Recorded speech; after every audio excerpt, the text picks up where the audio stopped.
میں پوری بے تکلفی کے ساتھ آج اپنی شادی کا واقعہ سناتا ہوں، شاید کچھ نوجوانوں کے اندر غیرت جاگ جائے۔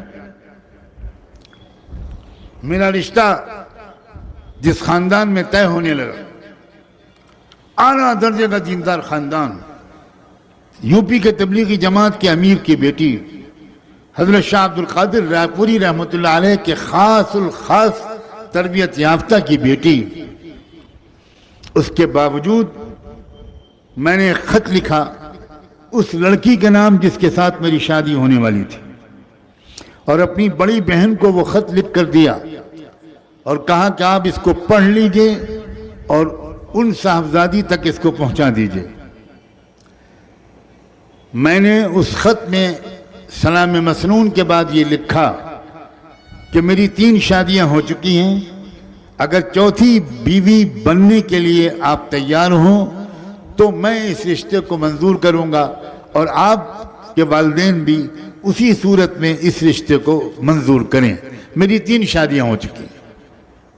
آپ سب بھی حونلق بنے بیٹھے، 3 شادیاں؟ یہ حضرت اتنے رنگین تھے؟ نوجوانی میں یہ جوش، یہ حوصلہ، یہاں ایک سے ہی ٹیڑھے ہوئے جا رہے ہیں۔ گھبراؤ مت، میں اب اگلا جملہ بتاتا ہوں۔ میری ایک شادی ہو چکی ہے علم سے، میری دوسری شادی ہو چکی ہے ذکر سے، میری تیسری شادی ہو چکی ہے دعوت و تبلیغ اور اعلاء کلمت اللہ سے۔ اب چوتھی بیوی بن کر ان تینوں کی سپورٹ کے لیے اگر تیار ہو تو مجھے منظور ہے، ورنہ اپنی زندگی کو مشقت میں مت ڈالنا۔ میری بہن نے یہ خط پڑھا، کہا تمہارا دماغ خراب، یہ کوئی خط دینے کا ہے؟ اس طرح لکھا جاتا ہے کہ میری 3 شادیاں ہو چکی۔ میں نے کہا آپ خط پھاڑ کے پھینک دیجئے، میں نے پہلے سے اس کی نقل تیار کر رکھی، آپ نہیں بھیجیں گی؟ میں روز شام کو مرکز جاتا ہوں، لڑکی کے والد صاحب کے ساتھ روزانہ میرے 2-3 گھنٹے گزرتے ہیں، میں انشاءاللہ ان کے ذریعے یہ خط بھجواؤں گا ضرور، کیونکہ میں کلیئر کٹ بات کہنا چاہتا ہوں کہ میری زندگی کا ایک مشن ہے، میری زندگی کا مقصد تیرے دین کی سرفرازی، میری زندگی کا مقصد تیرے دین کی سرفرازی، میں اسی لیے مسلمان، میں اسی لیے نمازی۔ ان کے والد اتنے اللہ والے تھے کہ جس وقت ان کی اہلیہ نے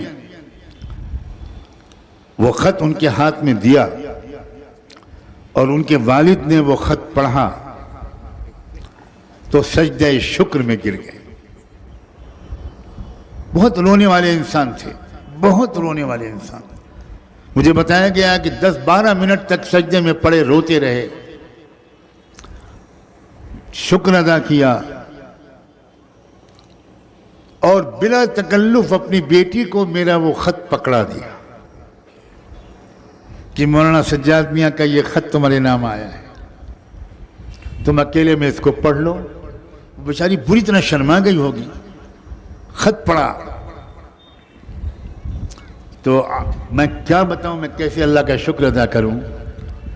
اس نے نیچے اس خط میں اپنے قلم سے ایک لائن لکھا کہ میں ہر مہینے میں 3 روزے اس پر شکر کی نیت سے مرتے دم تک ادا رکھوں اس نعمت پر۔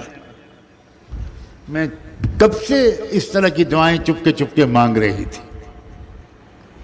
نوجوانوں، کچھ تمناؤں کو ٹھیک کرو، اسلام کو سمجھو، اسلام کے تقاضوں کو سمجھو، ہمتوں کو بلند کرو اور ایسے صاحب کردار بنو کہ تم میں سے کسی نہ کسی پہلو سے اس ملک کو، اپنے سماج کو، اپنے شہر کو، اپنے محلے کو، کسی نہ کسی طرح اس کے ایک فرد کو تم سے راحت ملے، ترقی ملے۔